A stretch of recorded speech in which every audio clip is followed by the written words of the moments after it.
না। By chance সকালবেলা ঘুমিতে উঠে দেখেন যে আপনি মন্ত্রী হয়ে গেছেন, এই আরামের চাকরি।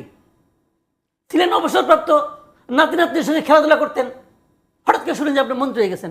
না, আমরা যে এখন মানে আগের থেকে বেটার আছি কিছুটা, সেই বেটারমেন্টের জায়গাটা কোথায় আপনার কি মানে চোখে পড়ে? একদিন 10 দিন সহ্য করবে, একটা পর্যায়ে যে মানুষ আর সহ্য করবে। বিএনপির পক্ষ থেকে এতদিনের নির্বাচনের আগে যে সংস্কারের রোড ম্যাপ সেটা চাওয়া হচ্ছিল। আমরা ভাবছিলাম যে 2007-এ বিএনপির একটা খুব তিক্ত অভিজ্ঞতা আছে, সেই তিক্ত অভিজ্ঞতা থেকে হয়তোবা বিএনপি ভাবছে যে হয়তোবা বিএনপিকে মাইনাস করার কোনো একটা ষড়যন্ত্র চলছে, কিংবা তারা সে আতঙ্কে আছে, তারা একটা রোড ম্যাপ পেলে পরে নিজেদের মতো করে নিজেদের দলগুলো গুছাতে পারে, নির্বাচনী প্রস্তুতি নিতে পারে, সংস্কারের রোডম্যাপ চাই। আমরা আজকে দেখছি যে জামায়াতের আমিরের পক্ষ থেকেও নির্বাচনের আগে সংস্কারের রোডম্যাপ চাওয়া হচ্ছে। মানে এই দুটো বিষয়কে কি রিলেট করা যায় কিনা? তাদের জানতে চাওয়াটা কোনো অন্যায় না। আর রাজনৈতিক দলগুলি কি এগুলোকে আকাশ থেকে পড়ছে নাকি? কিন্তু জনগণ থেকেই আসছে। জনগণের দাবিকে সামনে এগিয়ে জনগণের কথাটাই কিন্তু রাজনৈতিক দলগুলো তাদের মতো করে বলে। এক এক দল এক একটা জনগোষ্ঠী প্রতিনিধিত্ব করে, অথবা এক এক দল দেশটাকে এক একভাবে চালাতে চায়, তাদের একটা রাজনৈতিক আদর্শ আছে, তারা সেই আদর্শ নিয়ে জনগণের প্রতিনিধিত্ব করে। কিন্তু তারা কাজেই তারা যেটা বলছে এটা জনগণের কথা।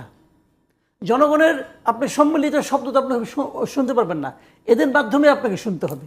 তো সেক্ষেত্রে রোডম্যাপ চাওয়াটা কোনো অন্যায় না, রোডম্যাপ চাইতেই পারে। এবং বিএনপিরও গভর্নমেন্টেরও উচিত হবে সেই রোডম্যাপটাকে ঘোষণা করা। এটা হলো আমার সহজ কথা। এবং এটা ঘোষণা না করলে পরে সেটা একটা অস্থিরতা তৈরি হবে। মানুষ একদিন 10 দিন সহ্য করবে, একটা পর্যায়ে যে মানুষ আর সহ্য করবে না। মানুষ তখন কিন্তু প্রশ্ন করা শুরু করবে যে কেন আপনি রোডম্যাপ দিচ্ছেন না। কারণ আপনাকে তো কোনো ম্যান্ডেট হয় নাই। আপনি বলছেন যে আমি 6টা জায়গায় সংস্কার করব, আপনি বলছেন যে আপনি বিপ্লবের মাধ্যমে উঠে আসছেন। এগুলি ঠিক আছে, একভাবে মানতে রাজি আছে, কারণ এত বড় একটা ঘটনা ঘটে গেছে, এত বড় একটা স্বৈরাচারী সরকারের পতন ঘটছে, তারপরে আপনার দায়িত্ব নিয়েছেন এবং দায়িত্ব নিয়ে আপনার বলেছেন যে আপনারা সংস্কার করবেন এবং আগে সংস্কার পরে নির্বাচন। কেউ তো না করে নাই। কোনো একটা পলিটিক্যাল পার্টি কি বলছে যে আপনার সংস্কার করেন না? কেউ বলছে? কেউ তো বলে নাই। তার মানে তারা কিন্তু এক ধরনের ক্লিন চিট আপনাকে দিয়ে রাখছে। আসলে আপনি পারতেছেন না, আসলে আপনি জানেন না কি করতে হবে, আসলে আপনি পারার কোনো আগ্রহ নাই, আপনি সময় ক্ষেপণ করতেছেন। বাই চান্স তো পাইছেন, বাই চান্স সকালবেলা ঘুমিতে উঠে দেখেন যে আপনি মন্ত্রী হয়ে গেছেন, এই আরামের চাকরি। ছিলেন অবসরপ্রাপ্ত, নাতি নাতনির সঙ্গে খেলাধুলা করতেন, হঠাৎ করে শুনেন যে আপনি মন্ত্রী হয়ে গেছেন, বুড়া বয়সে প্রাপ্তি, কে স্যারের ভাই, আরামের চাকরি। যতদিন থাকা যায় basically you are wasting time. And সেই সঙ্গে কি আপনি এই জাতির মানুষের কাছে নিজেদের বিরক্তি বাড়াচ্ছেন। কাজে মানুষ প্রতিদিন আপনাকে জাজ করতেছে, প্রতিদিন। আপনি যে মনে করেন এদেশে দেখেন, আমি একটা উদাহরণ দিয়ে বলি আপনাকে। আপনি যে কোনো জরিপে যান, আমি কিছুদিন আগে একটা জরিপ করছি আমার চ্যানেলে, 57,000 লোক ভোট দিয়েছে ভাই। সেই আপনি এখান থেকে ঠিক 1 মাস আগে করছি। এখানে 46% লোক বলছে যে তারা এই সরকারকে 5 বছর সময় দিতে চায়। 46% বলছি। ঠিক গতকালকে আরেকটা জরিপ করছি, সেই জরিপে 8 ঘন্টায় লোকে ভোট দিয়েছে 37,000। 8 ঘন্টায়, বেশি শেষের টাইম দেখি নাই।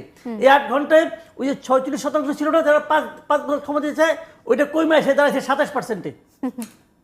1 মাসে প্রতিদিন কমতেছে।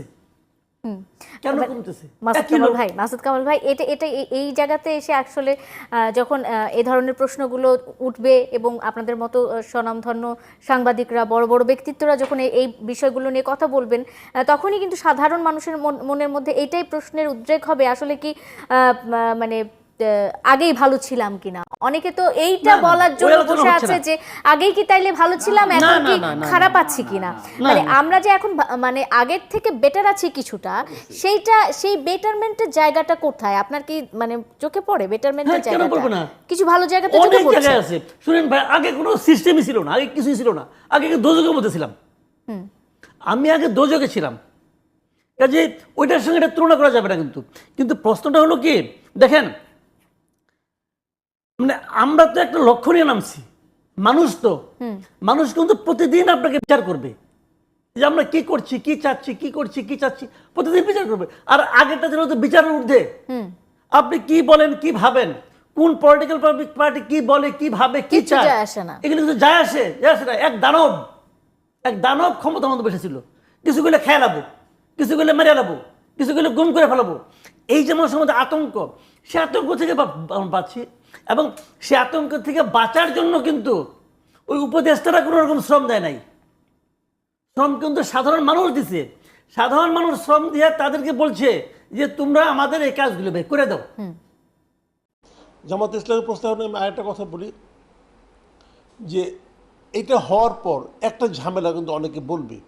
সেই ঝামেলাটা হলো এই 5% কোন কোন এলাকার 5% হবে। এই ঝামেলাটা হচ্ছে এই কারণে আমাদের এখানে মেম্বার অফ পার্লামেন্টের ডেফিনিশনটি চেঞ্জ করে দেওয়া হয়েছে। মেম্বার অফ পার্লামেন্ট যিনি হয় তিনি এলাকার উন্নয়ন কর্মকাণ্ডও দেখেন। এই জায়গাটা চেঞ্জ করতে হবে। উন্নয়ন কর্মকাণ্ড দেখবে স্থানীয় প্রশাসন, মানে স্থানীয় সরকার যেটাকে আমরা বলি, উপজেলা চেয়ারম্যান যারা আছে এরা।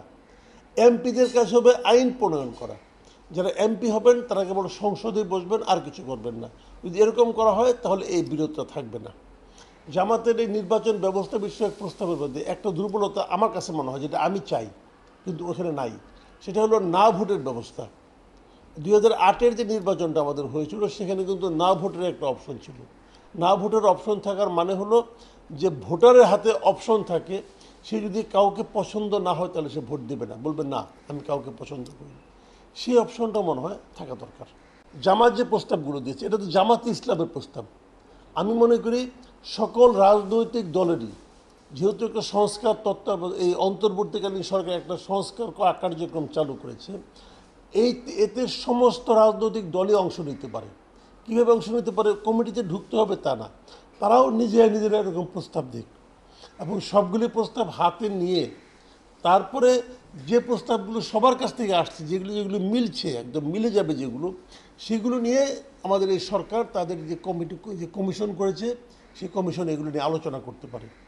এটা আমি মনে করি সবচেয়ে একটা ভালো পদ্ধতি। জামাত বরং একটা পথ দেখাই দিল যে কীভাবে অন্যদেরকেও তাদের মতো করে প্রস্তাব নিয়ে আসতে হবে। আমি জামাতের প্রস্তাবটা এককভাবে বলছি না, আমাদের ওর প্রস্তাবগুলি যখন কেউ প্রস্তাব দেয় ভালো প্রস্তাব কিন্তু দেয়, তারা কি খারাপ কথা বলে? আমাদের এখানে অনেক ভালো ভালো আইন আছে, কিন্তু আইনগুলিকে মানা হয়, আইনগুলি মানার ব্যাপারটা আছে। এই জামাতের মোটামুটি প্রস্তাব আমি যেগুলি দেখেছি, সংসদের প্রস্তাব, বিচার বিভাগ দিয়ে প্রস্তাব, তবে জামাতের যে ইউনিক প্রস্তাব যেগুলো আছে সেটা হলো আমাদের শিক্ষা ও সংস্কৃতি নিয়ে কিছু প্রস্তাব তাদের আছে। এটা তাদের রাজনীতির সঙ্গে মিলে যায়। ধর্মীয় আলোক অনেক কিছু প্রস্তাব দিয়েছে, এগুলি ডিটেল বলতে গেলে অনেক সময় লাগবে। আমি আবার বলি, সবগুলি দলে যার প্রত্যেক দলে তো একটা রাজনীতি আছে। তারা প্রস্তাবগুলি যখন দিবে তখন বোঝা যাবে তাদের রাজনীতির বাস্তবায়নে তারা চাচ্ছে। এগুলো আসুক, সবগুলো আসুক, কিন্তু যখন একটি জাতীয়ভাবে একটা প্রস্তাব গ্রহণ করবে গভর্নমেন্ট, তখন কি হবে?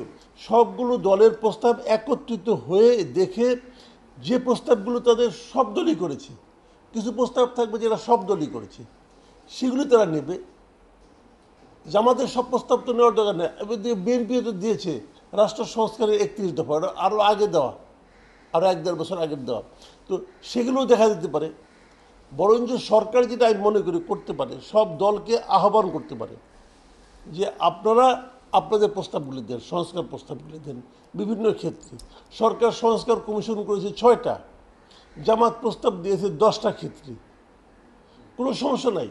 সরকারের এই সংস্কারের সঙ্গে যেগুলি মিলবে সেগুলি সরকার নেবে, নিয়ে তারপরে তারা একটা চূড়ান্ত প্রস্তাব করবে।